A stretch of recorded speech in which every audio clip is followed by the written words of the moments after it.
Når den ikke immun lenger, så kan den bli syk på ny.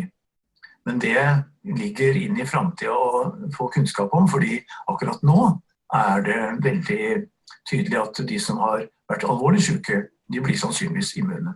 Men dette forskningstema akkurat i øyeblikket.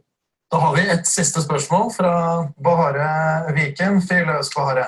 Utdype dette spørsmålet litt, om man kan være smittebærer, hvis det sånn at man blir immun.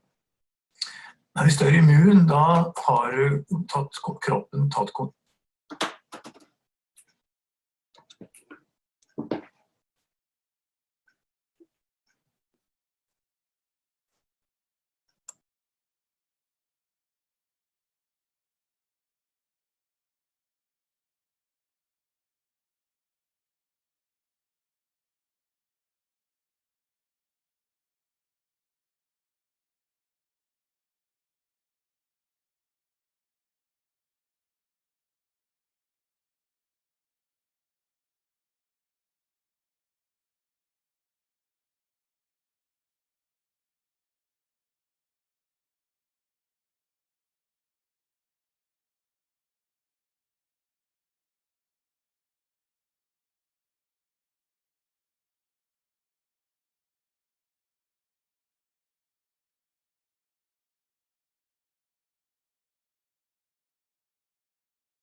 All right, good morning, everybody.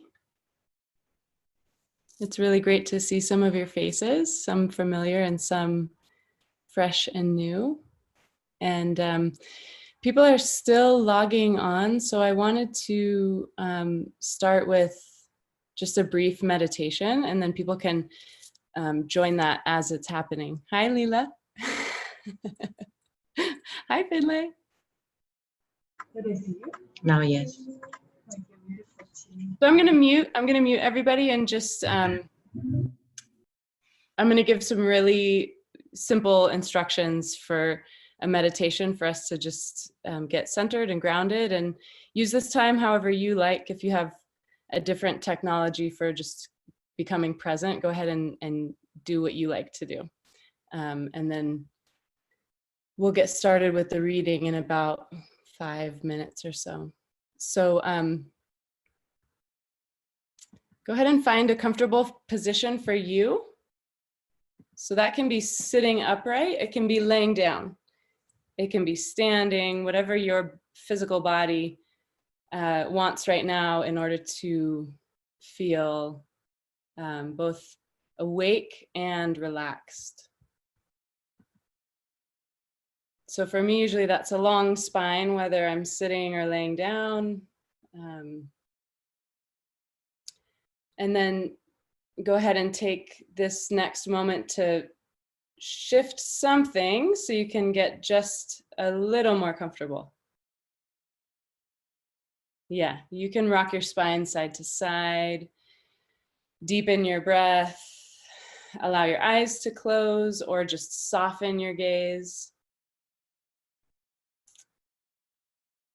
And then as your body's ready, you can settle into relative stillness. So there's still all that awesome kind of internal microscopic or not so microscopic movement of mind and body and breath.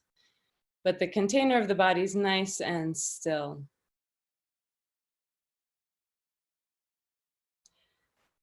And then put your attention wherever your body is in contact with the ground. Just drop your attention specifically to your feet or legs, your butt, your sitting bones.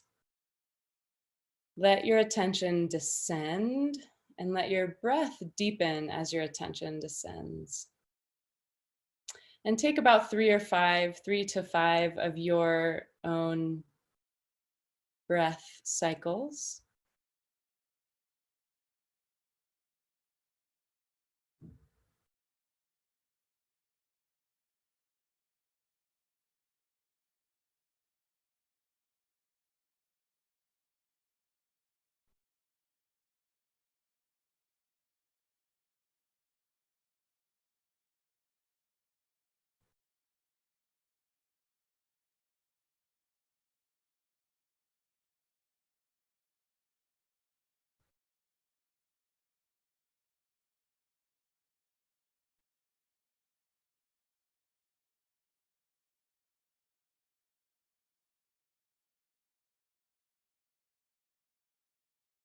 And then just a couple more of your own paced breath cycles, and see if you can follow your exhale all the way to completion. My artistic partner, Lauren Beal, and I have been teaching about this a lot, just in these times, how we can get a little truncated in our exhale. So see if you can follow it all the way. If it's not too stressful to your nervous system, follow your exhale all the way and even hover at the bottom. And just see what that's like for like 5 or so more breaths. Follow your exhale all the way out and even hover for a moment at the bottom of the exhale.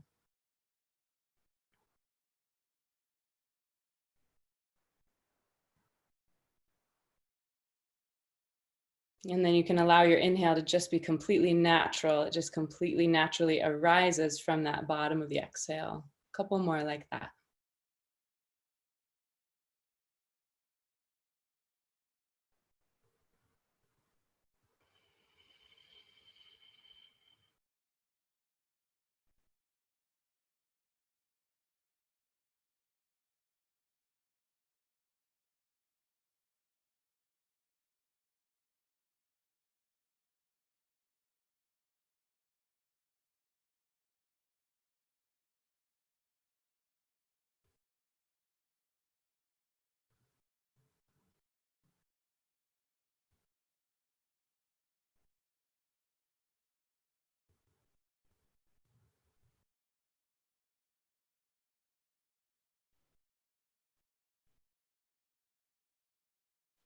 And then feeling yourself with all these other people from around the world. Let's take a couple of breaths all together. So a nice full inhale.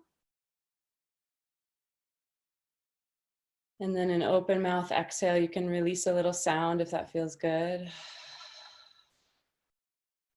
And just breathing together with all these people. Another big full inhale.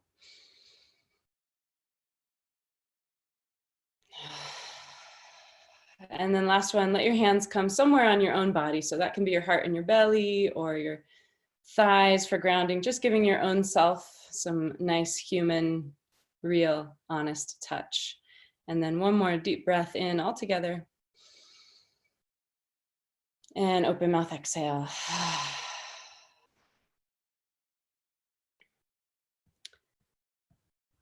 All right. You can stay in that place, just breathing and with your attention sort of internal if you like. You can also open your eyes and come into more social space. This time is really for you. This is an offering to you. And before I go any further, can you give me a little feedback that you can hear me? Okay, great. I have to be honest, I had a tech glitch right before this and it made me want to die. I felt great about this. I was so excited. And then I had the wrong link and I felt like I was going to throw up. So I'm glad that you're here and I'm here and you can hear me. And I don't feel so much like I'm going to die anymore. Somehow technology gives me more anxiety than the virus these days. Not really, but anyway, I'm happy, really happy to be here with all of you. And also all of you who are joining after the fact, if you're watching this as a replay. This was meant to be a party. This, you know, this is in lieu of my book launch party. So, you know, I know that poetry doesn't always feel like a party, but I do want to bring in that layer, if that's possible, that there's just the possibility of feeling a celebration, just being together, even virtually, even if we're really fucking sick of Zoom. Sorry to cuss, but I know like some of us are so tired of being online with other people, and yet I still feel really excited. And I see my mom. Hi, Mama.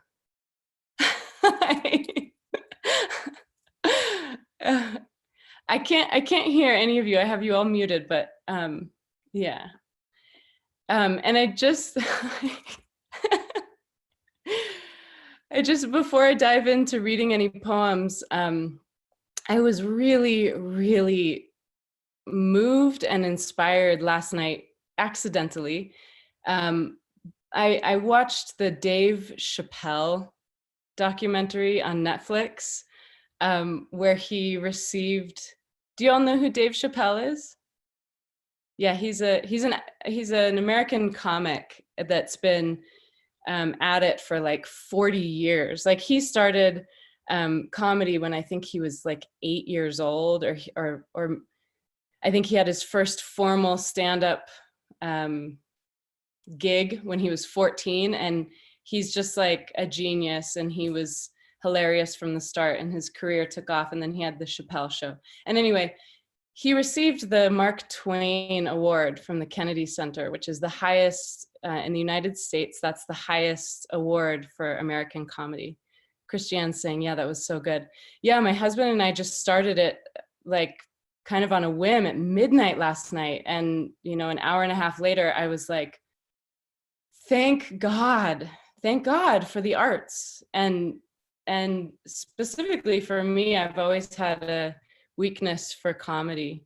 I've been a writer. By the way, I'm Brooke McNamara, for those of you that I haven't met. And I've been writing and dancing my whole life. I walked up to my mom when I was 2 and said, I'm a ballerina. And then a few years later, I started dance class and I wrote my first poem. And it's just always been the way that I feel most at home on earth, is making art and sharing art and participating in others' art. So I just want to say that the documentary made me feel so alive and so happy. And, you know, maybe he's not your favorite comedian, but I thought it was so funny, and there were such talented people in the room. And also to see the Kennedy Center full of people together was like so moving, just to see that, you know, that's a thing, and that hopefully will be a thing again. And to see people sharing their humor and their talent and their love and their connection and their willingness to play full out. Like really, that's the message I ended up receiving from Dave, is like, he just plays full out. He's not here to like be, there's a quote, he says, I'm not here to be right, I'm here to fuck around. And by fuck around, I don't think he means, you know, mess around. He means play full out. And there's one particular moment, the reason I even brought this up as like an intro or a segue in is that Lorne Michaels, who runs Saturday Night Live, gives a speech where he's talking about the day after Trump got elected and the heaviness in the Saturday Night Live, which is also a comedy, like a staple comedy show here in the United States. And he had Dave Chappelle host that show because he didn't know any other comedian who could bring as much truth-telling and hilarity and love to a really kind of disorienting moment in American history. And Dave brought a poem or a quote from Toni Morrison when he was in the room with everyone feeling very despondent and confused and sad and dark about our new president having been elected. He said, can I read a quote from Toni Morrison? And basically the quote said, now is the time for artists. Like there's no time to wait. There's no time to get stuck in fear or be silent. Now is the time for artists. And so that's why I wanted to tell this whole story, is I feel that way now. And any of you who saw the Hamilton pop-up in John Krasinski's Some Good News, that's another thing I'd recommend. Lin-Manuel Miranda and the whole Broadway original cast of Hamilton did a Zoom pop-up to surprise a little girl who was supposed to go see Hamilton and couldn't go because of the situation with COVID-19. So they did a Zoom Hamilton surprise, and that also is just one of these moments for me lately where I feel the human spirit so powerfully, so much brilliance and life force. And so I guess this is a little bit of a pep talk, like, and maybe I'm preaching to the choir because you all came to this. And if you came to an online poetry reading, then you're already interested in the arts. But I say, go for it even more, really bathe in your own creative spirit if you're feeling moved to create, or you know, your favorite music, your favorite poetry, your favorite writing, your favorite movies. I feel like the human spirit is so nourishing in the arts in a non-linear way. And we're all getting pulled into tracking linearity right now and what's going to happen and what's happening. But may this hour, or what's left of it, really nourish your spirit. I want to invite you to take this in whatever way you want. So you can lay down and close your eyes and fall asleep and let it come into your dreams. You can stay right here. You can doodle or write poetry as you're listening. I won't be offended if I don't see you looking right at me. So may this nourish you in the ways that you really need. Okay, that's my speech. So this is my new book, Bury the Seed. And I just am gonna offer, you know, a handful of the poems in it. The first one is from the first section, which is called Bury. And the poem is called 11 Endings.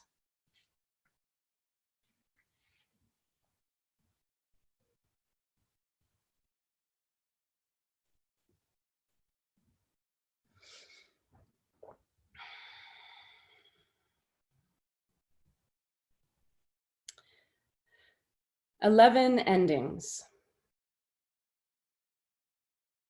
How do you know right now that you're alive? Already the thunderstorm is passing and rivulets of rainwater flow toward lower ground. I'm writing this so I have something to say, as lower down we share ripe silence and I study the honesty in how you move. I love your soft alertness when you don't know what I'll say. When I name the little river still moving along the sidewalk to the graveyard and the small swamp. I love how I can't remember if it's you who started this or me, but we're in it now, co-listening, watching the water trickle down among the roots of the old elms. I love not knowing if this is small talk or big, or where any of it will go. Already my life has had 11 endings. I never imagined this could be. Who's the one alive to write this? I simply do not know.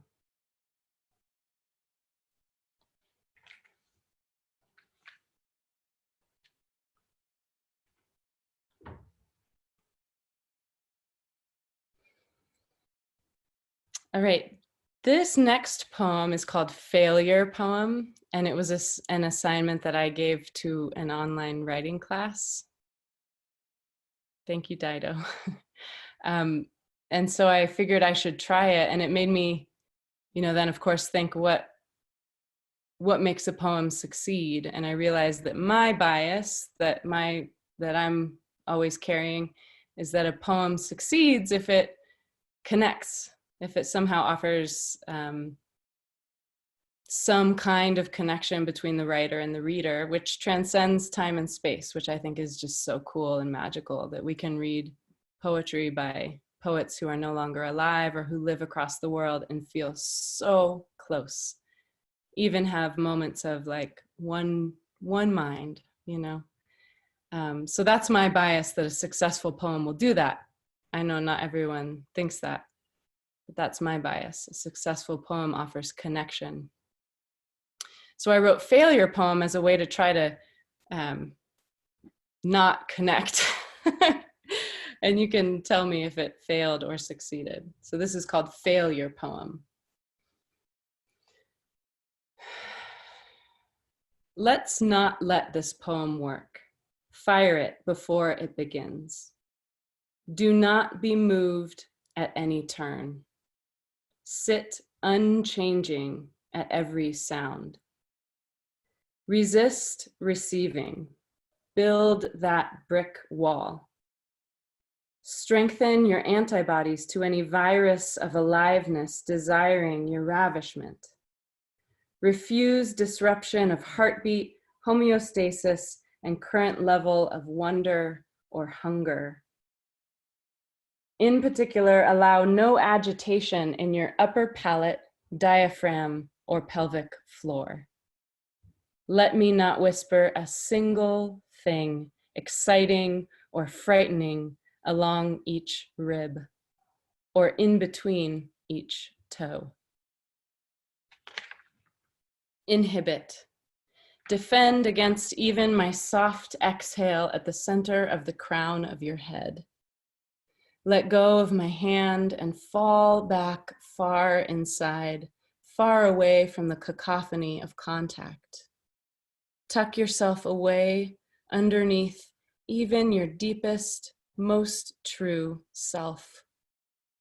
And now let's leave you here, hermetically sealed, utterly alone.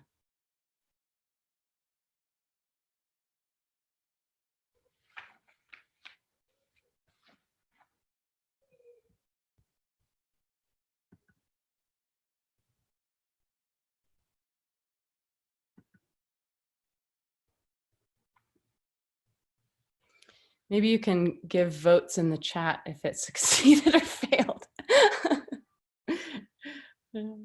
Fail. Hi, Lita. Yeah, it's good. I hoped it would fail. Hi, Henrik. It's so fun to look up and see different. Hi, Rachel. You failed at failing. Thank you, Curtis. In the best way. Okay, I'll keep going because I know an hour is going to go by really quick. The next poem, in my first book, Feed Your Vow, I wrote a poem called 33 Ways to Get Better at Not Getting Better and So Possibly Really Get Better. And it's just so good for me because I have like a striving personality. So that poem was good medicine for me to try to get better at not getting better. And so really get better in a more wholesome way. And then I just decided for this book, that I need to write a poem that's a list of 33 things for every book I write. I don't know why. I just love the number 3. And most of my poems are to my own self to try to teach me what I need to learn or what I need to receive. And so this one is called 33 Things to Do Instead of Worshiping Your Phone. 33 things to do instead of worshiping your phone, which is hard these days. But it's just an invitation and it's pretty playful. 33 things to do instead of worshiping your phone. Write a poem called 33 Things to Do Instead of Worshiping Your Phone. Write a poem called Pleasure in the Afternoon. Worship a faux phone and make it explicit. Make it huge out of porcelain and put it on an altar, surrounded by $20 stones with hand-painted words like connection, validation, self-image, notes to self, memories, and how to human. Throw the real phone to smash the glass and pick a shard to carve a star somewhere on your left wrist to scar and remind you that you can worship your phone if you want to, but a glass of water might be more beneficial. Pay for the groceries you're paying for. Wait for the bus you're waiting for. Drive the car you're driving. Walk across the street. Duct tape some cut bungee cord to the top and bottom of your phone and then wear it as an eye patch. Craft a little winter diorama and stretch 3 cotton balls around the outside of your phone to make the frozen, snowy lake. Memorize a 3-minute phone worship movement sequence of finger swiping and typing and perform it 3 times daily on your cheek or inner thigh. Find some pleasure in the afternoon. Conceive of a sieve subtle and vast enough to filter out the benzene from our children's air. Press one thumb hard into each inner eye dome until your headache begins to fade. Grind your phone to a fine powder and snort some lines. Compare the high to social media likes. Bury the phone, then dig it up and use the hole to bury a letter to Mother Earth asking about her secret longings. Bury the phone, then dig it up and use the hole to bury a letter to Mother Earth asking her forgiveness. Bury the phone, then dig it up and use the hole to bury a letter to your future self with a map to where the food is stored. Sit. Sit till you feel the center of the planet. Move till you feel the center of yourself. Shake till you feel the center of yourself become one with the center of the planet. Bury yourself, then dig yourself out and use the hole to hear you say, "This is my second chance." Claim this as your only chance. Use your phone as a platform to see how long you can balance on one foot. While balancing, shoot your gaze to any horizon it can reach. Hold that horizon with your eyes while still balancing on one foot on the platform of your phone and whisper to it 5 ways it's different than a screen. While you're whispering, listen to the soft sound of your own voice. While you're listening, notice the silence inside the sound. Right when you notice the silence, curl into a little ball. To curl correctly, wrap all of yourself tightly around your own center until you disappear.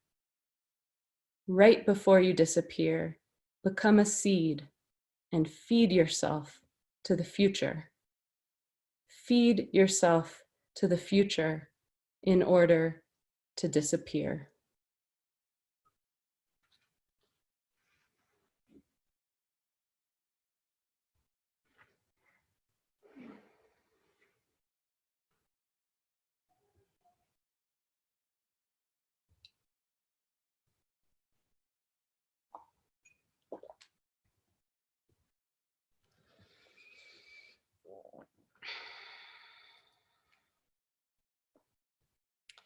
So in the theme of seeds, the title of the book is Bury the Seed, and this is the poem with that title.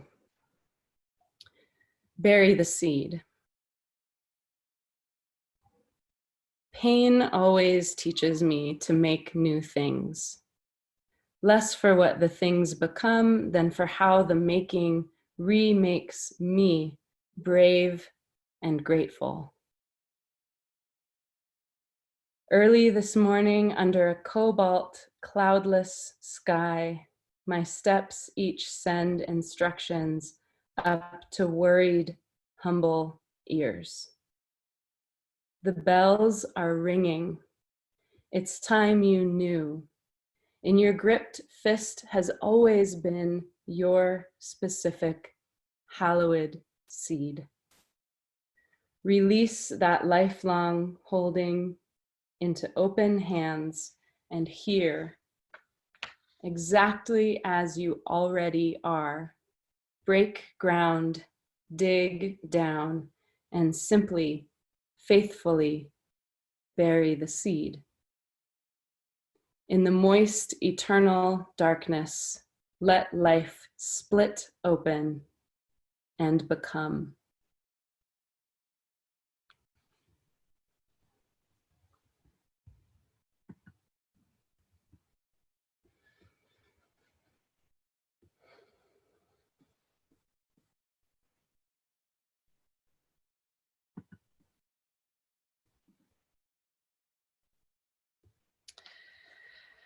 Okay, so those were just a couple from the first section of the book called Bury. There's 4 sections: bury, tend, harvest, release. So those were a couple from Bury, and now a couple from Tend. Are you doing okay? How's the attention? Good, okay. Thank you. It's so sweet to see you listening. Okay. I know some people like to hear poems 2 times, but I always just want to read more of a variety. But if you have one that you want me to reread, you can put that in the chat. I know sometimes that's helpful. Okay, so this is section 2, Tend, and this poem is called Practice.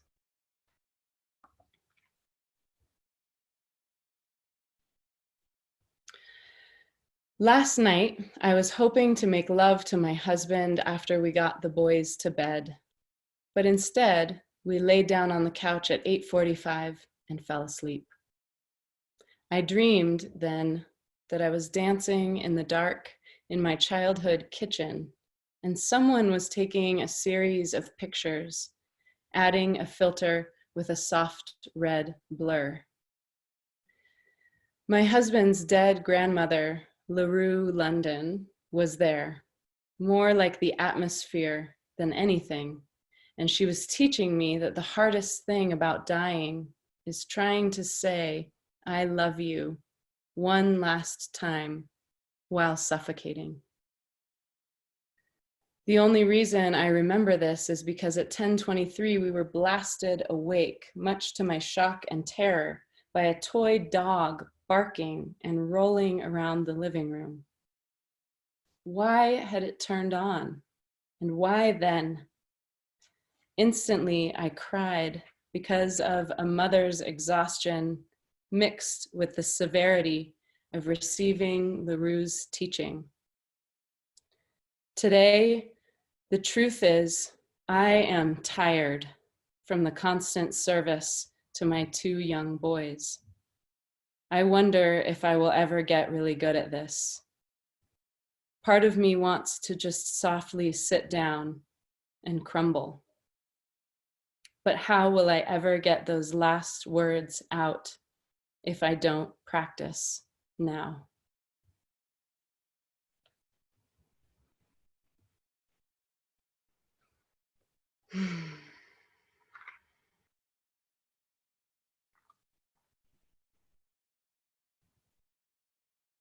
A lot of the mamas are, are responding.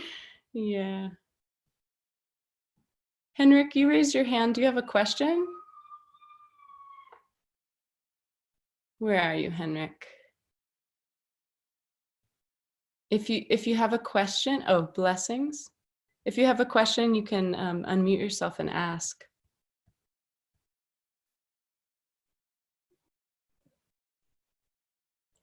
Maybe not.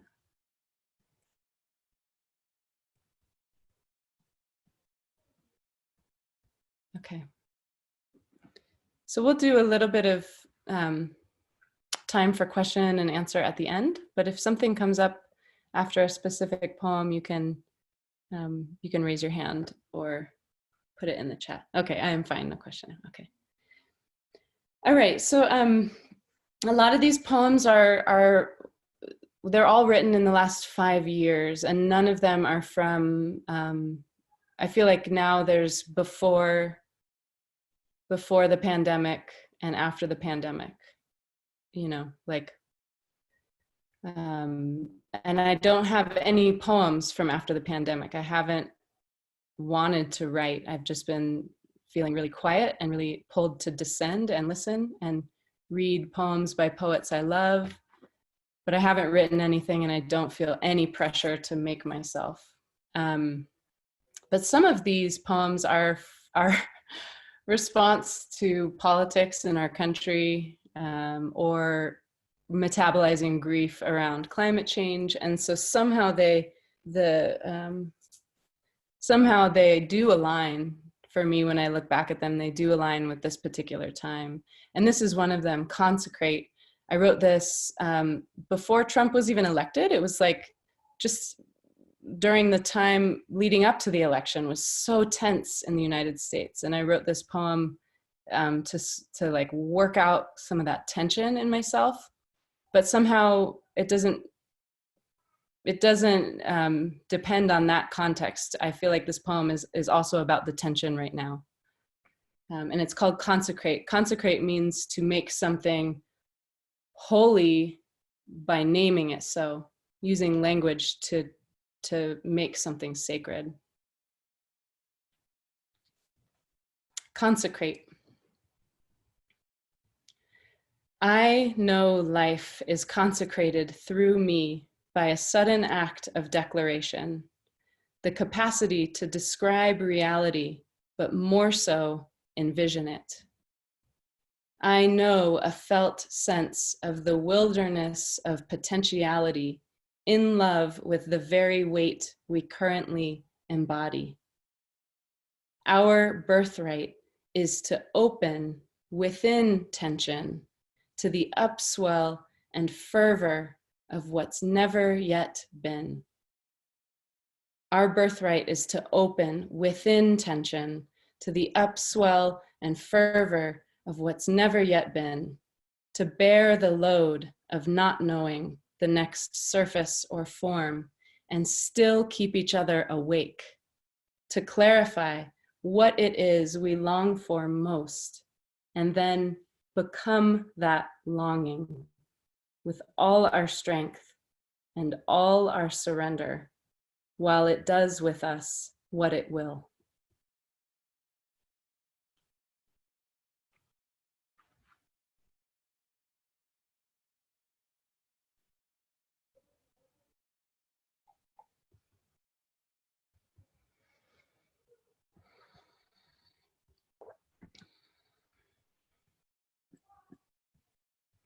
All right.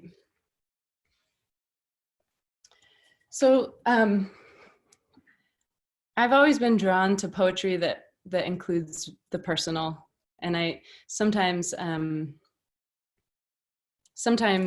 I think of my preference for poetry, the poems I like and the way that I like to write are a combination of 3 ingredients. And anytime I give a list, I'm like, that's total BS. I don't believe myself whenever I give like a numbered list, because as soon as I say it, there's more, and 2 of them overlap. But anyway, just to be like linear and masculine for a moment, the 3 ingredients that I use while writing poems are the ordinary material of everyday life. I just really love poems and writing that are grounded in ordinary life. Yeah.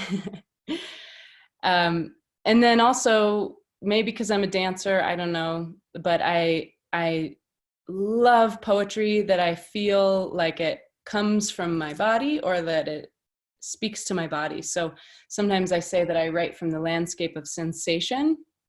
Like, I know poets who translate between 2 different languages, and I'm not that smart. I only speak English and a tiny bit of Spanish and Italian, but my first language is really physical sensation and intuition, kind of braided into that. I always feel like when I'm speaking, it's a translation of sensation. I was such a quiet little girl, and I feel like I was in a language of sensation, and then I learned to translate it into English. But so the everyday material of ordinary life, the landscape of sensation and intuition, and then also the mind of meditation. So the dimension of mind that's vast and boundless and beyond, but also intimate with all things. And for me, when a poem touches all three of those notes, I'm sold. And I don't think I can write poems that touch all those notes, but sometimes something sweeps through and kind of grabs stuff from those dimensions. So this is one it's really deeply personal. I remember the first time I shared this, I thought I was going to die. I was like blushing, and I'm more comfortable with it now, but it does include like this very domestic, personal realm. And it's called Mammal. Call it ironic or somehow taboo that just as we near a peak in lovemaking, the sleeping baby somehow knows and begins to wake, as if a signal had been sent from the place of his making, that non-location where love gazes into her cauldron of emptiness, conspiring to bring the next things here to form.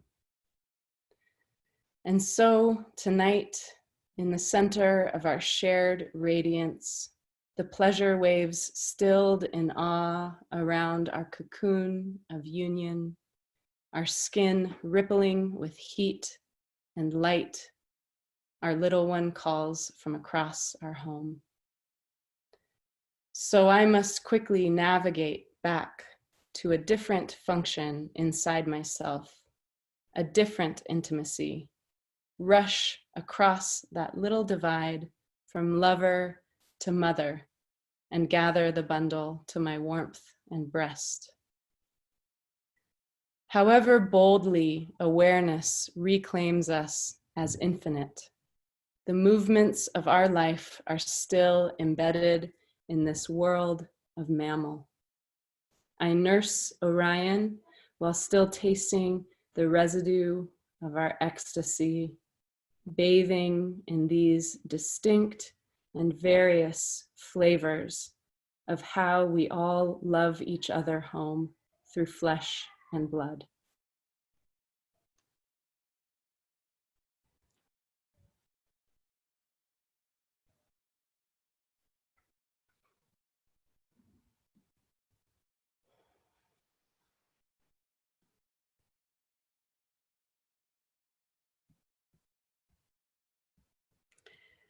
And some of you may know there's one of my favorite poets is named Galway Kinnell.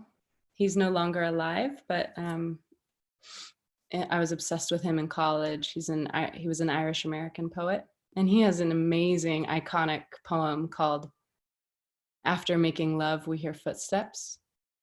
It's about the same weird phenomenon of kids knowing when their parents are making love. So that's a beautiful poem.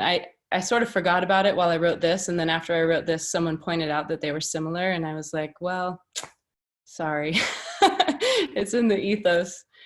And I feel like mine is the female version, maybe. Okay, so here's the last poem in the second section. It's called Reunion. And I'm currently in southern Utah near where my husband and I practice Zen a few times a year. We're living out here for a little while. And I wrote this here on retreat. It popped up while meditating. It's called Reunion. When I had finally had enough of my own endless, uncreative complaints, I made my promise to do better. I turned around. I journeyed backward for millions of miles and millions of years into the end of miles and years to retrieve these words for you. You must be the one to do or undo whatever it takes to remember and activate your own furiously prolific heart and your innate allegiance to every creature living and dying here with you. Our whole world is aching to be intimate with you again. Kiss me, sweet one, when you make it home.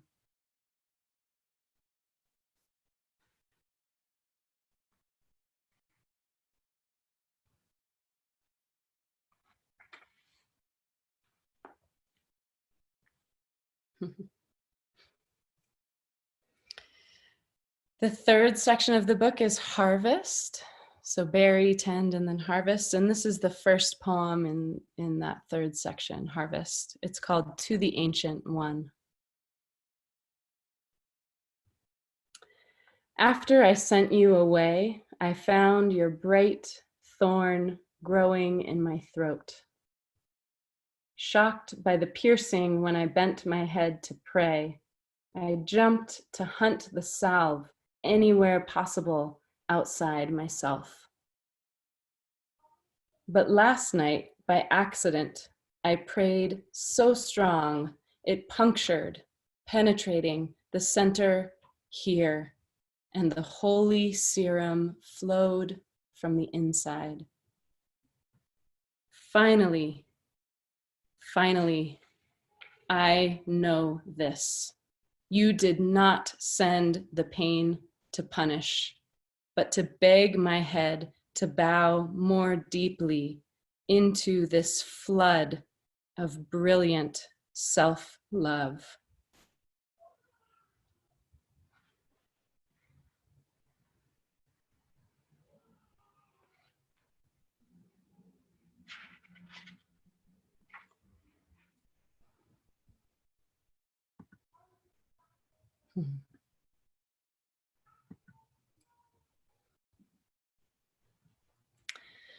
Maybe just a couple more.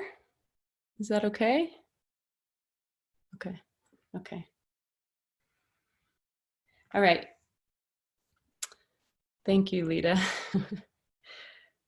So obviously I'm a mom, and it's, I think the most obvious experience of motherhood is that it's the opposite of conducive to creativity.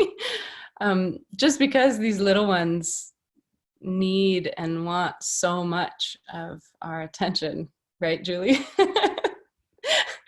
And yet, upon deeper investigation, it's really possible to just see that everything that motherhood demands is everything that artistry demands, and that there's a way to braid them back and forth so that being creative feeds our motherhood and our motherhood feeds our creativity. We just might not get that much sleep. So this one is called Voyagers, from a couple of years ago when my, Jocelyn saying amen.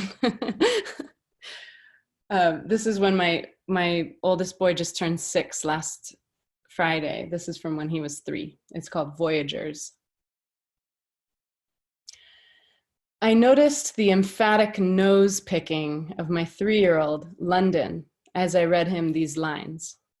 Space probe Voyager 1 was launched over 30 years ago. It flew past Jupiter, Saturn, and Saturn's large moon, Titan, and it's still going. Soon it will leave our solar system and disappear into deep space. Here's a Kleenex, buddy, I offered. It's okay, Mama. I already pushed the booger back into my nose, and soon it will disappear into deep space, he said. Is the deep space inside as deep as outer space? Does infinity go in just like it goes out? Instantly, I was captivated by the fantasy of Voyager 1 and London's booger simultaneously penetrating deep space in opposite directions forever. Imagining infinity in any direction is enough to stop the mind. So by now I was utterly wonderstruck, watching in my mind this bi-directional probing of emptiness, this mirroring of macro and micro, this cosmic duet of London's booger and Voyager 1 voyaging deeper in and out beyond forever both ways.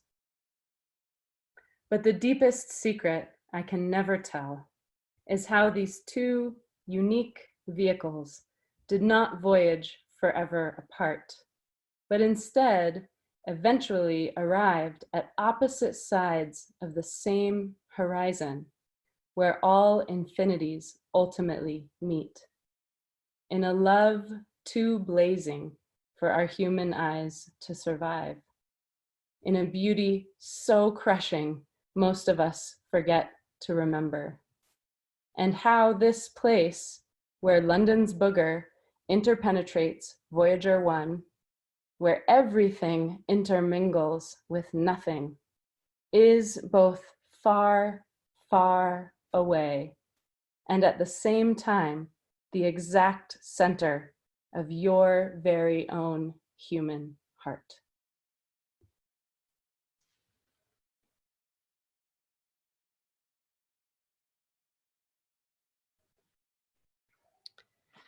So that's what you get when you are writing poetry inspired by your children. Booger, philosophic, scientific. Yeah. All right, let's see. Don't have that much time now. I'll read this one. This is one that I always say I never try to write a good poem because I can't. So I just try to write something that I really need to hear or that I need to say before I die. So this is one of those that I just really needed to hear, so I wrote it to myself, and it's called Break.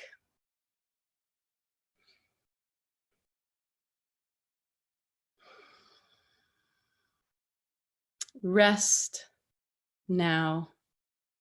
Let the weight you run from every day now draw you down. Later, there will be time to tend to everything left undone. Now, rest. Fall into your own bones, lying horizontal on this ground. Come into your dark corners. Come into this original nakedness under all the layers. Come where all your losses split you open. Don't rise yet. Rest. Be drawn deeper down into the salt tide of tears. Let grief wash you, then drown you beyond the name you first were given when you reached to touch your own mother's face for the very first time, and she smiled her light down into you. Now reach those same fingers for the face of infinity, so that opening your eyes, you will know the one dreaming you is pleased with you, that everything seen is yourself, and that now is the time to rise wholehearted into the work, aching to be animated by precisely you.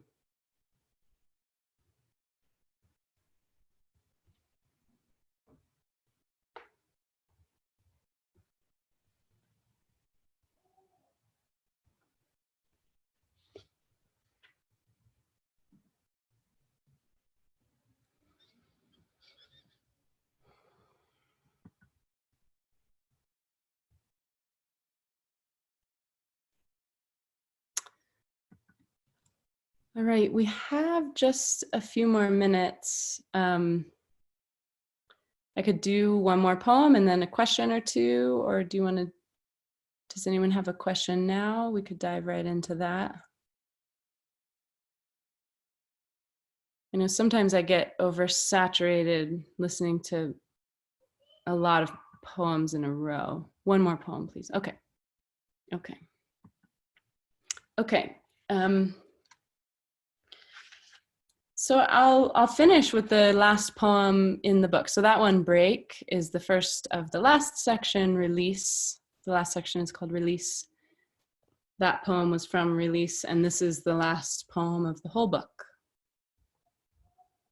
It's called I Want That Goose to Be a Tree.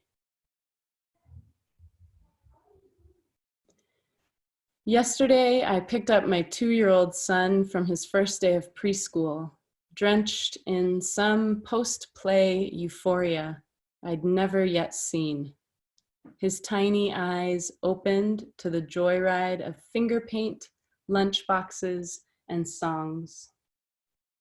But halfway home, his bliss crested and plunged into a huge new grief, which he wailed and howled out from his car seat behind me. Look at that huge goose right there, I offered for distraction as we drove past the waddling flock. I want that goose to be a tree, he cried. What did you just say? I want that goose to be a tree, as sorrowful and stricken as you can imagine. I felt for him, of course, his world overwhelmed, breaking and opening with the onset of school. But also, I thought, how creative, how deeply, wonderfully creative. I want that goose to be a tree? Yes, I'd never thought of it, but that desire is fully available. And what else? I want this poem to pour me a glass of red wine. And I want this poem to become a glass of red wine. I want this to be your wine, or whatever beverage you long for most right now. And I want this sentence to hand it to you and watch soulfully while you stop everything to simply drink, to drink and know that your hands can be birds and your eyes were once telescopes. And the one you dream about lives locked inside you in a gesture you just haven't performed yet.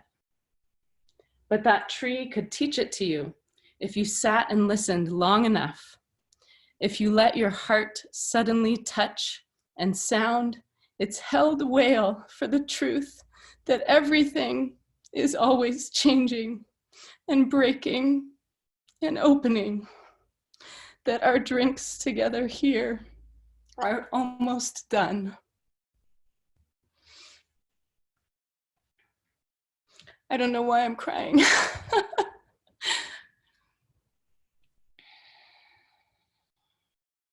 So our drinks together here are done for now. And thank you so much for coming and listening and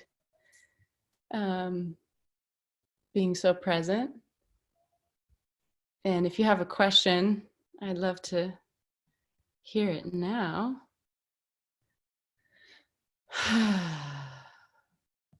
Goose juice. Thank you for pouring the goose juice.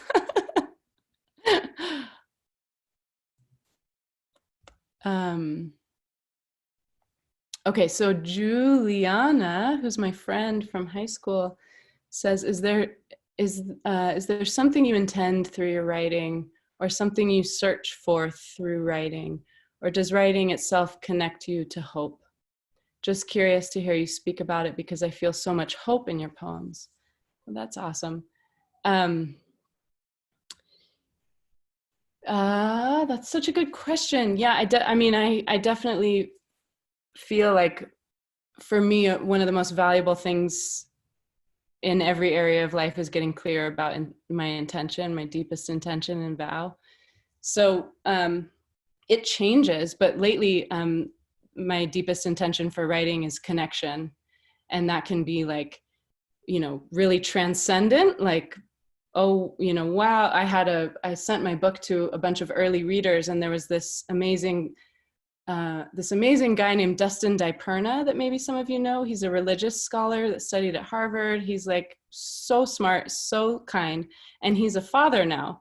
And he sent me what's it called, a promotional quote where he said, wow, I read these poems in bed next to my child, and when I got to the end of the poem practice, I felt like I as reader and Brooke as writer disappeared, and everything just got very quiet, and there was just profound connection. That's all there was. So that's awesome. Like I love for that kind of really transcendent connection to happen, but also just very ordinary. Like if someone reads a poem and feels like a little tension in their gut kind of soften, that kind of connection I'm also really interested in. But, you know, Elizabeth Gilbert writes about this a lot. Like if I start focusing on trying to create connection, it never works. It just fails. Like if I try to write a good poem, it doesn't work. So that's my intention, is to create connection, but I just always have to start with my own self, and what do I need to hear, or what do I need to say to come right, like to arrive in the moment, or to let something go, or to come into alignment. So does that answer your question? Oh, hope. And hope has not, I never think about hope, but I'm really happy to hear that that's a byproduct. Can I speak a little bit? Sure. To clarify. Please. I guess yeah. If you don't think about hope, I guess that kind of answers the question, because it's just something that's being manifested through your work in a way with everything else. But I was just curious, like, if you have any consciousness around it, like if that's if you ever use your writing to connect to things that you're like missing, but if you're writing what you need to hear. Yeah, I did. I don't think about hope, but I did a podcast interview 2 days ago, and Terry Patton, who was doing the interview, said, "Oh, your poems are so motherly, and you know, so many of them offer this feeling of hope or comfort." And he said, "Do you have any that don't do that?" And there's a couple, but I think mostly I am trying to like speak the deepest truth to myself and the deepest love to myself, and maybe those just automatically create a sense of hope. Yeah. Thanks, Julie. Henrik says, how do you see reading out loud? Can you feel that you add an embodied to make it come alive when you read each time?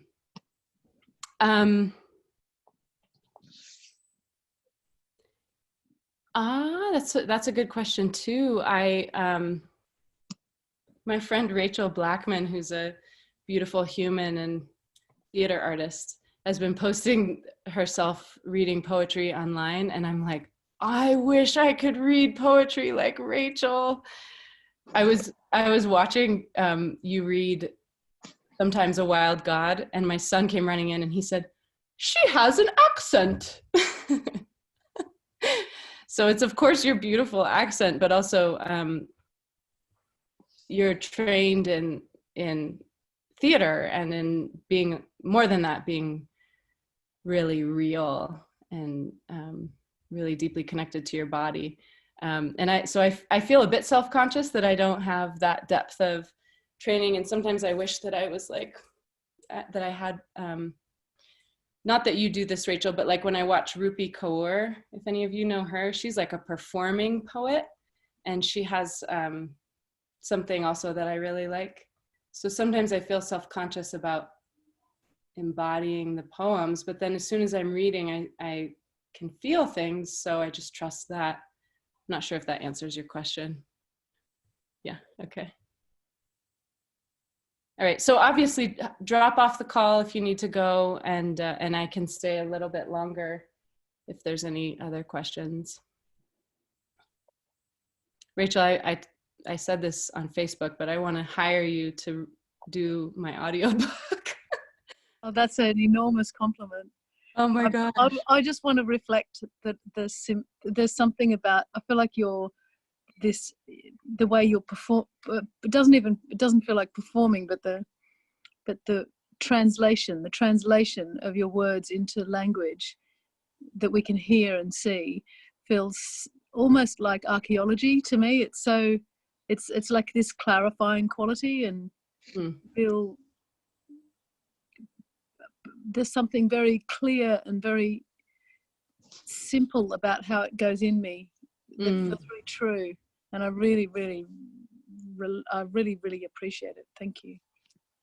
Thank you, and you're welcome.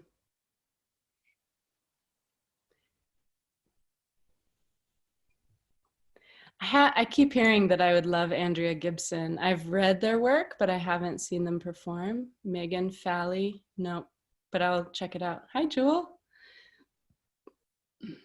Spiritual excavating. All right, I think on that note, we'll sign off for now, but I'll send you a recording of this tomorrow, since you're on my list. And thank you all so much for showing up and being your beautiful selves and listening and receiving. And thank you, Lita. Hi, Moonbeam.